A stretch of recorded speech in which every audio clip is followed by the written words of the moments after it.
मनमोकळ्या वातावरणात डौलाडे फडकणारा राष्ट्रीय तिरंगा ध्वज। आजच्या कार्यक्रमाचे अध्यक्ष आदरणीय मुबारकजी सय्यद सर, जिल्हा परिषद डिजिटल पब्लिक स्कूल खराशी। माझे वर्ग शिक्षक आदरणीय सतीशजी चिंदालोरे सर, माझे मार्गदर्शक आदरणीय योगीराजजी देशपांडे सर, माझ्या शाळेतील सर्व शिक्षकवृंद व शिक्षकेतर सर्व कर्मचारी वर्ग, माझे प्रथम दैवत तथा आद्य गुरु माझे आई वडील, गावातील सर्व सन्माननीय मंडळी आणि माझ्या विद्यार्थी मित्रांनो, मी कुमारी सानू भाऊरावजी घोनामोडे इयत्ता 5व्या वर्गात जिल्हा परिषद डिजिटल पब्लिक स्कूल खराशी येथे शिकत असून मी आज आपणासमोर 15 ऑगस्ट 1947 ते 15 ऑगस्ट 2021 यांतील घडामोडींवर भाष्य करणार आहे। मित्र हो, स्वातंत्र्य म्हणजे स्वैराचं नव्हे, स्वातंत्र्य म्हणजे स्वैराचं नव्हे। स्वातंत्र्य टिकविण्यासाठी आपल्याला आपल्या देशाला देव मानावे लागेल। हे सत्य कडूनही लोक मात्र वळत नाही, कारण चराचर सृष्टीला निर्माण करण्यासाठी त्या परमेश्वराला वाटले की या देशाची स्वर्गभूमी व्हावी आणि येथील माणसाने जगाला माणुसकी शिकवावी। यासाठीच परमेश्वराने माणसाला जन्माला घातले। मित्र हो, तरीही या देशातील भ्रष्ट जनतेची लाजिरवाणी किंवते मी म्हणावेसे वाटते, अरे माणसा कधी वसील माणूस लोभासाठी झाला माणसाचा रेकाणूस।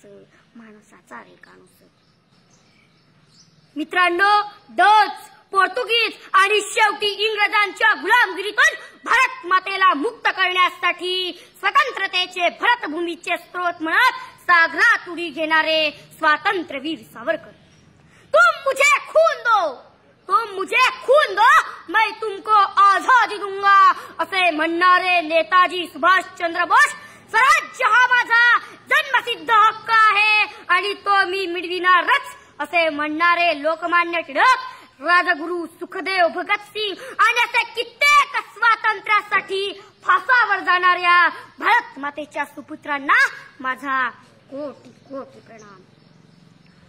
मित्रांनो, स्वातंत्र्य मिळून आपल्याला 74 ते 75 वर्षे पूर्ण झाली, तरीही कुंपणाला शेत खाल्लं, दाद न्यावी कुणाकडे अशीच अवस्था या देशाची झाली।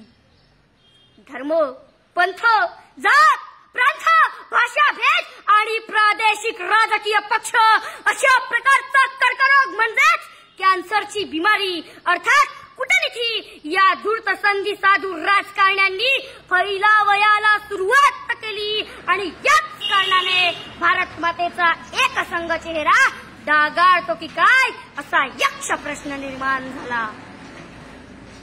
मित्रांनो, राष्ट्रसंत सांगून गेले की गाव हा विश्वाचा नकाशा आहे। मित्रांनो, राष्ट्रसंत सांगून गेले की गाव हा विश्वाचा नकाशा आहे, कारण गावावरून देशावरून जगाची पारख करून राष्ट्रसंतांनी हे विश्वाची माझे घर असे हा महामंत्र जगाला दिला। पण आज देश पातळीवरूनच नव्हे तर जागतिक पातळीवर नजर टाकली की कोरोना सारखे महाभयंकर प्रलयकारी संकट असताना त्याचा सामना करण्याऐवजी जागतिक पातळीवर वैयक्तिक राजकीय स्वार्थ निर्माण केला जातो। युनोमध्ये जागतिक समस्या सुलझण्याऐवजी ती विशिष्ट औडंबर माजविणाऱ्या शिलजोर वर्चस्ववादी साम्राज्यवादी देशाकडून त्याला खत पाणी घातलं जातं आणि हे विश्वाची माझे घर म्हणणाऱ्या राष्ट्रसंतांच्या विचारसरणीला काळीमा फासण्याचा प्रयत्न करतात ते फक्त आणि फक्त धूर्त राजकारणी, मग जगातला कुठलाही धूर्त राजकारणी असो।